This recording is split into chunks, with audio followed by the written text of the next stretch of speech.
Hello friends, welcome to my YouTube channel. आज का हमारा टॉपिक है डेफिनेशन ऑफ पावर। पावर की डेफिनेशन देख लेते हैं क्या होती है। द एनर्जी कंज्यूम्ड और delivered per unit time. Time को ले लेते हैं हम सेकंड में। इसको समझें कैसे, इस डेफिनेशन को समझ लेते हैं पहले कि एक सेकंड में किसी भी इलेक्ट्रिकल डिवाइस ने कितनी एनर्जी को डिलीवर किया और कितनी को कंज्यूम किया। दोनों केसेस में पावर एनर्जी, पावर को हम कैसे देखेंगे। मान लो हमने कंज्यूम करने के केस को देखना है कि इलेक्ट्रिकल डिवाइस अपना क्या है, रेफ्रिजरेटर, उसने कंज्यूम किया पावर। डिलीवर किसने की थी, घर में कहाँ से आई है, आपके ट्रांसफार्मर से। तो दोनों केसेस में अब पावर की यूनिट को कैसे डिफाइन करेंगे। क्या कह रहा है वो, एनर्जी कंज्यूमर डिलीवर पर यूनिट टाइम, एनर्जी बटा टाइम। ठीक है, एनर्जी बाई टाइम क्या होगी आपकी पावर। एनर्जी की यूनिट क्या होती है, जूल्स में लेते हैं ना एनर्जी को, जूल। टाइम को लेते हैं ऐसे यूनिट सेकंड में। ठीक है, तो इसके जूल पर सेकंड लिखो या फिर वाट लिखो, एक ही बात है। पावर की जो यूनिट है जेम्स वाट ने दी थी, जिसने पावर को इन्वेंट किया था। उन्हीं के नाम पे ये यूनिट पावर की रखी हुई है, वाट। ठीक है, अब हम देखते हैं कि अगर हमने इसी पावर को अपने करंट और वोल्टेज की फॉर्म में देखना है कि सर्किट की, सपोज करो किसी भी इलेक्ट्रिकल डिवाइस की को हमने कुछ वोल्टेज दी, मान लो 220 वोल्ट तो उसकी वोल्टेज है, 20 एम्पियर उसका करंट है, तो उस केस में हम पावर को कैसे कैलकुलेट करते हैं। ठीक है, वोल्टेज और करंट की फॉर्म में पावर को कैसे देखते हैं। सबसे पहले तो हमने पावर का अपना ये फंडामेंटल देख लेना, एनर्जी ओवर टाइम। पीछे हम सब कुछ वोल्टेज को डिफाइन करके आए हुए हैं, करंट को लास्ट की जो मेरी प्रीवियस वीडियोज़ है उनमें जाके आप देख सकते हैं।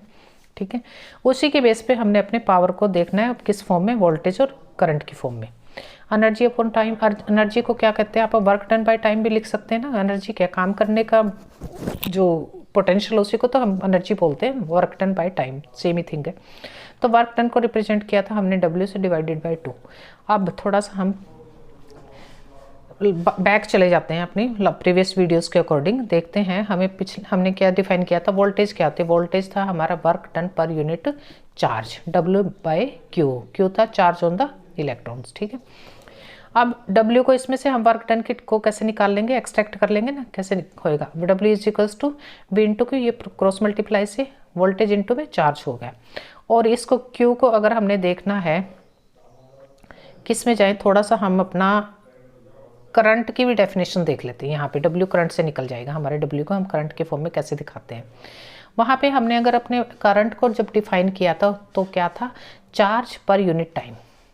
एक सेकंड में कितने चार्ज पार्टिकल्स ने मूवमेंट की है, उनकी मूवमेंट को ही हम क्या बोलते हैं, करंट बोलते हैं। इलेक्ट्रॉन्स की मूवमेंट ही करंट था ना। ठीक है, तो वहीं से हमने चार्ज को क्या कर लिया, यानी कि करंट को अगर हम देखें,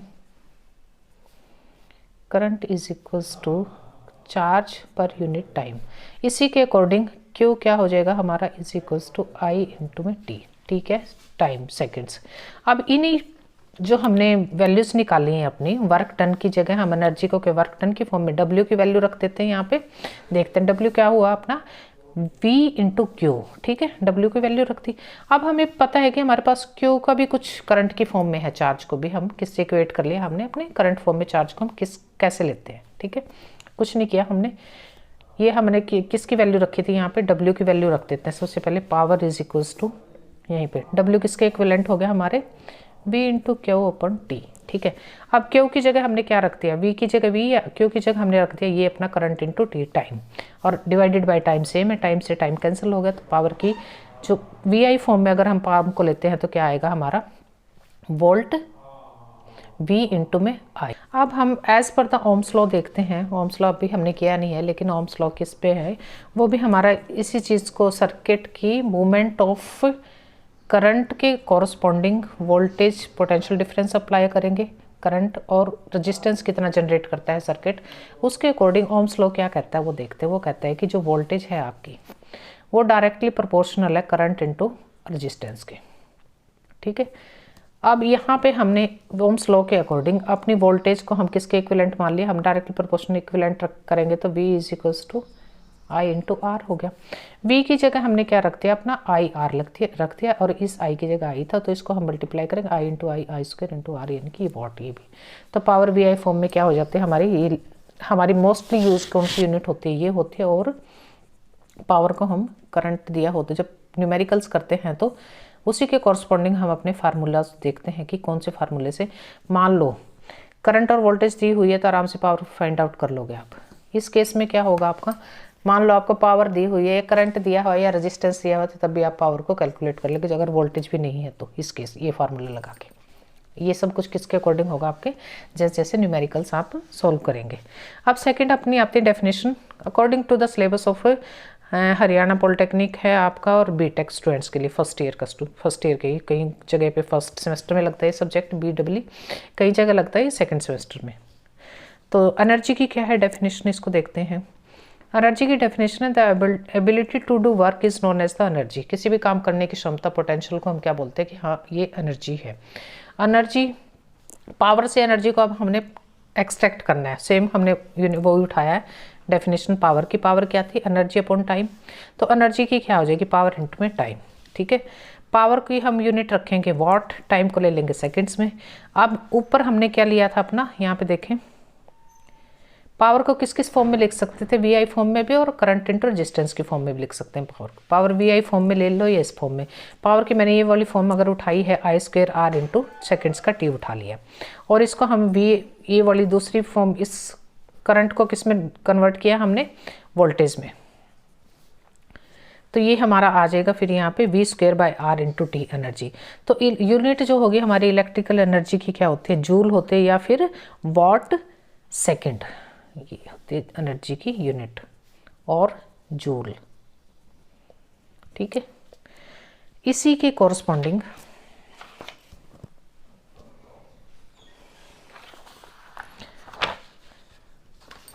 अब हम देखते हैं कि हमारी कमर्शियल जो यूनिट होते हैं ना एनर्जी की, वो क्या होती है। कमर्शियल का मतलब है जो हमारी बिल आते हैं बिजली के, चाहे वो डोमेस्टिक सप्लाई में आए चाहे कहीं पे भी बिल आता है, उसकी एनर्जी के हिसाब से वो बिल कैसे कैलकुलेट करते हैं, कितनी पावर हमने, कितनी एनर्जी को हमने यूज़ किया, कंज्यूम किया।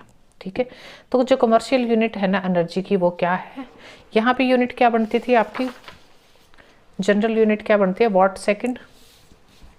सेकंड की जगह तो वो लेता घंटों के हिसाब से कैलकुलेट करता है। अगर उस सेकंड्स के हिसाब से कोई भी कमर्शियल आपका यूनिट है, कमर्शियल जो जहाँ पे भी बिजली के बिल बनते, मान लो आपका इलेक्ट्रिसिटी डिपार्टमेंट है, अगर वो इस यूनिट के कॉरस्पॉन्डिंग कैलकुलेशंस करेंगे वॉट पर सेकंड के हिसाब से, तो वो कैलकुलेशंस इतनी लंबी हो जाती हैं तो उसको कैलकुलेट करना पॉसिबल नहीं है। सपोज करो ऐसा समझ लो, इसमें अंतर क्या है, वॉट को तो उसने ले लिया किलोवाट में। किलोवाट का मतलब है कि किलोवाट क्या हुआ, कितने वाट हुए किलो में, 1000 वाट।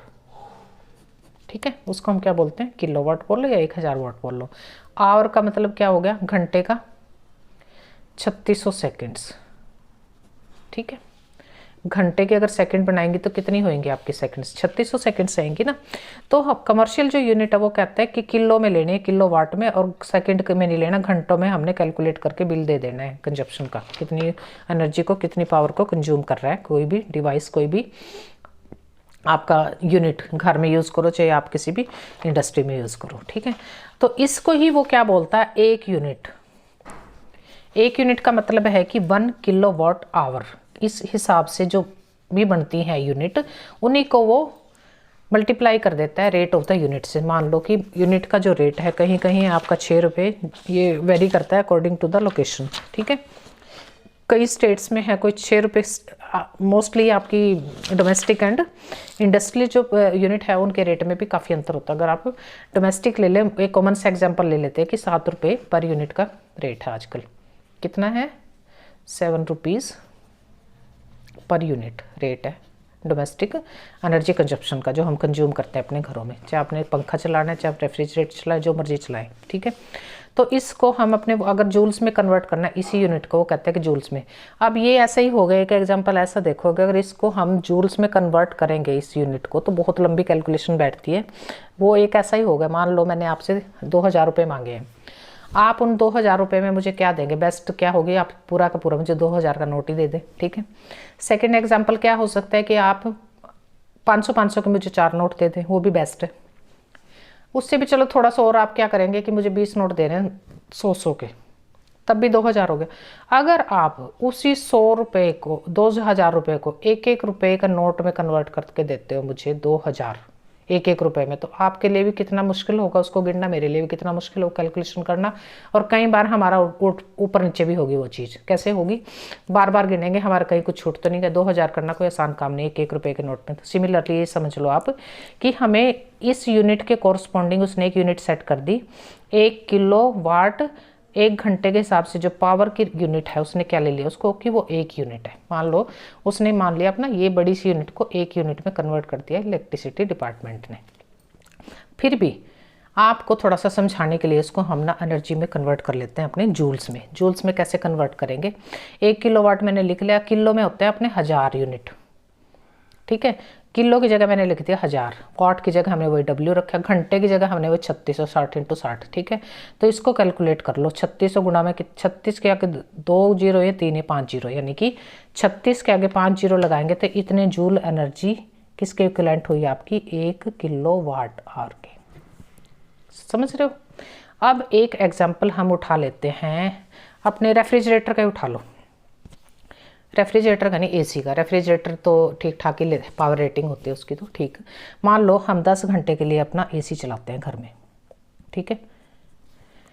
और उस एसी की जो पावर रेटिंग है वो कहता है कि पर आवर 500 वाट लिखा हुआ है उस पर पावर रेटिंग। जब आप देखते हो ना एसी की, मान लो ऊपर नीचे हो सकता है, एक उसके टन के मतलब उसका जो कैपेसिटी है उसके अकॉर्डिंग होता है। मान लो हमने एक एग्जांपल ले लिया कि एक एसी की जो पावर रेटिंग दे रखी है उस पर लिखा हुआ है 500 वाट। अब इसके अकॉर्डिंग कितने यूनिट बिल आ जाएगा आपका 10 घंटे चलाने पे? करो इसको पुट।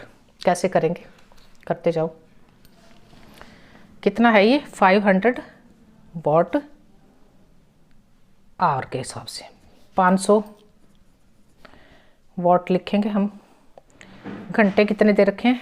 10 लिखेंगे तो कितना हो गया ये? 5000 वाट, ठीक है। यानी कि इसको किलोवाट में कन्वर्ट करो 5000 वाट को। क्या हुआ आपका? देखिए 500 वाट गुणा में आर कितने थे? 10। 10 को 500 से गुणा करेंगे तो 5000 हो गया, वाट हो गया ये, ठीक है। अब इस वाट को किलोवाट, क्योंकि हमें अपनी यूनिट तो किलोवाट में मिलेगी ना, एक यूनिट की क्या कितने में किसको किस से डिवाइड करेंगे। अब इस 5000 को हम यूनिट के हिसाब से कर लेते हैं अपना किलोवाट आवर, मतलब कि 1 यूनिट यानी कि 5 यूनिट इसका आ गया। ये आ गई वैल्यू किसकी? आपके एक एसी की पावर रेट। 5 यूनिट कितने घंटे में?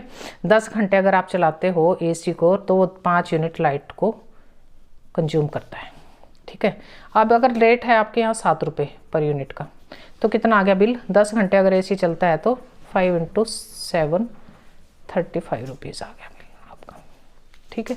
एक छोटा सा एग्जाम्पल ले लेते हैं। ये तो हमने समझ लिया अपना किसका? एसी का एग्जाम्पल। अब हम देख लेते हैं रेफ्रिजरेटर का। मान लो रेफ्रिजरेटर पे ना जब आप देखेंगे ना उस पर लिखा होता है वोल्टेज तो है इसकी 220 से लेकर 240 वोल्ट पे आराम से ये ऑपरेट होगा। करंट की रेटिंग है 1.25 एम्पियर।